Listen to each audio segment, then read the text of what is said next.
Asante basi, niwakaribisheni sana kwa ajili ya mjadala mfupi kuhusiana na mapokezi ya Mwenge wa Uhuru hasa katika kata yetu hii ya Kisumu, ambayo kipekee kijiji cha Kisumu kina miradi ambayo itazinduliwa na Mwenge wa Uhuru. Mama, umewahi kuona mwenge mahali popote? Nishawahi kuona. Ulishiriki kufanyaje kwenye Mwenge wa Uhuru? Nikiwa mwanafunzi nilikimbiza mpaka nikaushika. Ulikuwa wapi kipindi hicho? Kwa kata ya Mji mwaka 78. Nilikuja pale kijijini wanafunzi tukaambiwa tushike, nikaukimbiza kabisa kutoka hapa na hapa mwingine. Na pia mwaka jana mwaka uliopita tuliona pale sekondari yetu inazinduliwa, sekondari ya Chege. Mliuona? Tuliona, tulifika lakini hatukuruhusiwa kushika. Sawa. Kwa mfano ni mwanao, tuseme alizaliwa pengine ni miaka hii ya 2000, tuseme sasa na miaka 20 na kuendelea, lakini hajawahi kubahatika kuuona mwenge. Ni labda shule aliyosoma mwenge haujawahi kufika, au wakati yeye yuko shuleni mwenge unapita kijijini kwake, kwa hawajawahi kukutana nao. Sasa akakwambia, baba, hivi mwenge unaonekanaje?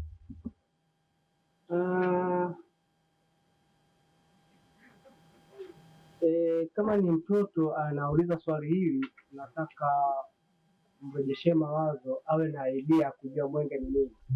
Kuna maana hiyo. Yeah. Nadhani kinachotakiwa kwanza tuelekeze hawa vijana wanaokuwa sasa, elimu itoke kwa hawa watoto na wazazi sasa hivi, kuanzia hatua ya familia, lakini pia shuleni. Zamani wakati sisi tunakuwa, mimi sio wa zamani sana, lakini na kipindi hicho kuna vitu tulikuwa tunaviona sisi wakati tunakuwa watoto wadogo. Matangazo yalikuwa yanatoka mwenge wiki moja wiki mbili kabla, matangazo ya magari yalikuwa yanapita barabarani yanatangaza. Tulikuwa tunajipanga barabarani, watoto walio wanafunzi wasio wanafunzi, tunajipanga barabarani, mwenge unakimbizwa. Haijalishi mwenge unakuja kufungua hapo nini, yaani ile kupita tu kwenda mkoa mwingine au wilaya nyingine au tarafa nyingine, tunajipanga, tunaheshimisha mwenge, tunaushangilia. Watoto wadogo wasiojua, lakini wakiangalia hivi wanajua hiki ndio mwenge kinachokuwa kinazungumzwa, au ndio mwenge tunakuwa tunafundisha darasa la 2 darasa la 3 ndio huu. Hiyo pia inawajenga hao vijana wanaokuwa. Kwa sisi tulikuwa tunajua kabisa kwamba huu ndio mwenge kwa kutazama katika hatua za kukimbiza kwa namna hiyo, basi inatupelekea sasa sisi waelimisha hawa watoto tunaowazaa. Mzee wangu Bartolomeo, mara ya mwisho kukutana na mwenge ilikuwa lini? Mwaka jana. Ulikuwa wapi? Ndani. Ulikukuta pale pale au na ulishiriki kukimbiza? Ulishiriki tu. Mwaka huu unatamani pengine uwe miongoni mwa watakao ushiriki. Mamangu Mwalimu Gati Maro, mwalimu mstaafu. Shuleni Mwenge wa Uhuru mara nyingi wanafunzi wanashiriki na walimu wanashiriki. Pengine mara yako ya mwisho kushiriki Mwenge wa Uhuru? Mara yangu ya mwisho kushiriki Mwenge wa Uhuru mwaka jana, mimi nilikuwa mjumbe wa kamati ya bodi ya sekondari. Sasa sisi ndio tulikuwa pale wataalamu wa kuweza kudhibiti mwenge tuupokee kwa hali na mali, ili na wanafunzi watambue kwamba Mwenge wa Uhuru unafananaje pale shuleni.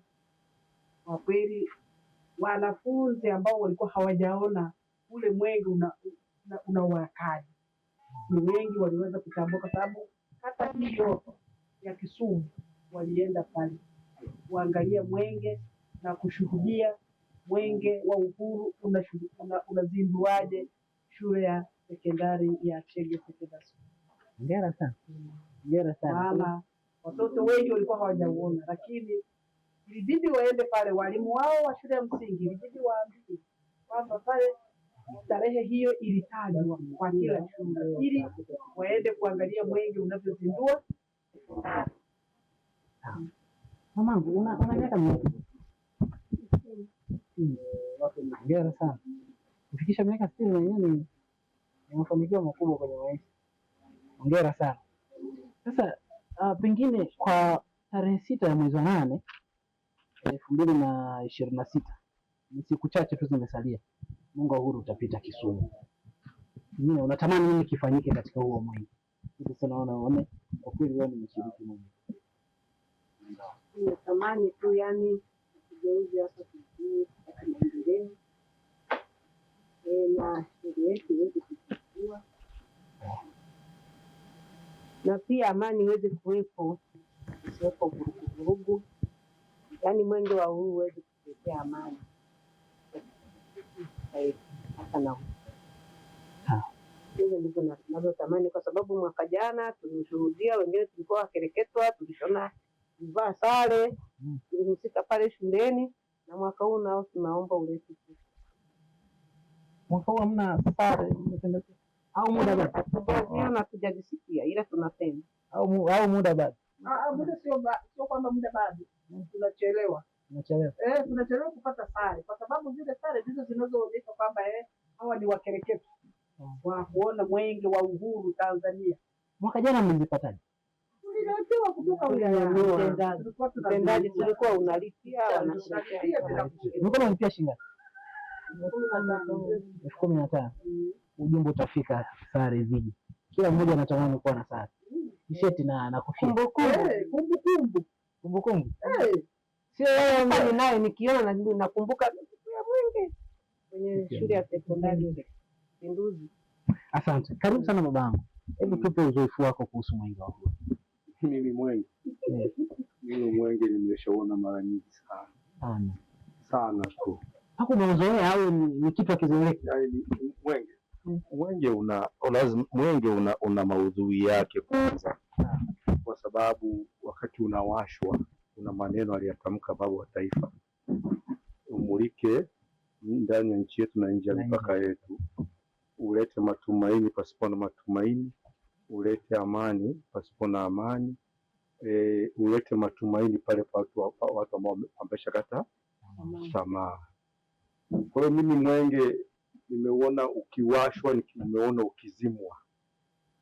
Mfano mwaka 86 sisi pale nilikuwepo, umezimwa mwaka 91 Kitanganyika nilikuwepo, umeshakuja hapa nikiwa mwenyekiti wa kijiji kuzindua mradi wetu wa maji, nimeona mwaka jana nimeona. Kwa hiyo mimi nafikiri Mwenge na uzoefu nao wa kutosha.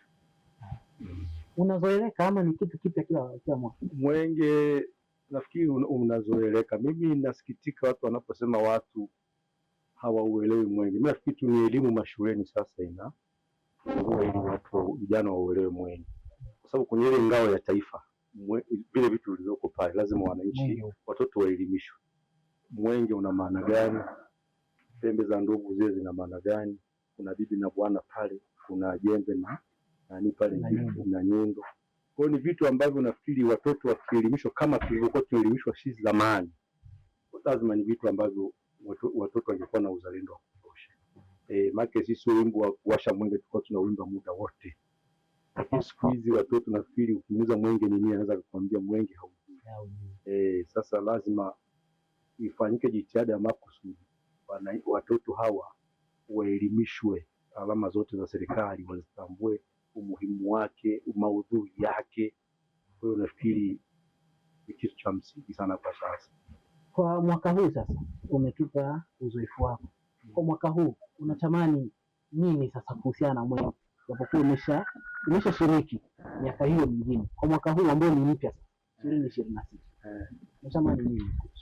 Natamani uje na ujumbe wake, yani na ni kauli mbiu ya Mwenge ili kama inavyojieleza, Tanzania ni yetu sote, tushikamane kwa pamoja kuleta maendeleo. Kwa hiyo lazima natamani uje watu wapate maudhui, kwa sababu vijana wa sasa unajua ni kweli hatuwaelimishi vya kutosha, hilo tulikubali. Kwa sababu zamani tulikuwa tusikia Mwenge tu sio tunahamasika tunakwenda, lakini leo vijana kama kuna Mwenge sehemu wanaacha kwenda kuangalia Mwenge, wachukue maudhui ya Mwenge, wanabaki kucheza tu puro. Hii inatamani tu uje vijana waelimishwe, waelewe na wasogee ili wapate ujumbe ambao ni mahususi kwa ajili ya kuijenga nchi yao. Asante. Sasa wakati huo pia niwapitishe kwenye ujumbe wa Mwenge sasa kwa mwaka huu, ukiachana na kauli mbiu na ujumbe kwamba tunahamasisha sana masuala ya lishe. Unajua sasa hivi tunakutana na changamoto ya magonjwa mengi na changamoto za watu, pengine inafika mahali sasa tunaingia kwenye takwimu kwamba sasa tunaanza kufa mapema kabla ya wakati kwa sababu ya lishe. Japo ilivyokuwa wanatumia kipindi hicho na sasa hivi ni tofauti. Tunahamasishwa sana kwa ajili ya lishe. Kuanzia watoto wakiwa tumboni, mama mjamzito anakula nini? Mpaka pale mtoto anapokuja kuzaliwa na mpaka ukubwa wake anakuwaje. Lakini jambo lingine linahamasishwa sana swala la kupiga vita madawa ya kulevya. Tumepoteza vijana wengi sana. Vijana ambao sasa wamehamia maisha yao yamehamishia kwenye madawa ya kulevya, hawazalishi tena. Kwa hiyo tukija kwenye kauli mbiu yetu ya kuleta maendeleo, hawaleti maendeleo. Zaidi sasa rasilimali zile kwenye familia zinatumika tena kuwatibia wao. Lakini pia liko swala la virusi vya ukimwi. Virusi vya ukimwi na vyenyewe changamoto pia, baada ya kuwa dawa zile zimekuwa bure. Kuna wengine sasa wamefika mahali sasa sio kujikatia tamaa. Yeye anasema dawa zipo. Nikiugua mimi dawa zipo, maisha mengine yataendelea. Lakini Mwenge wa Uhuru mwaka huu unatupa hamasa kwamba tuendelee kupiga vita. Kwa mtu anapokuwa na virusi vya ukimwi tayari anapunguza nguvu kazi ya taifa. Wengine si wote wanaopata virusi vya ukimwi kwa sababu ya kutaka wao. Ila wengine wanajikuta hivyo bahati mbaya, mzazi wake alikuwa na virusi vya ukimwi naye akapata virusi vya ukimwi.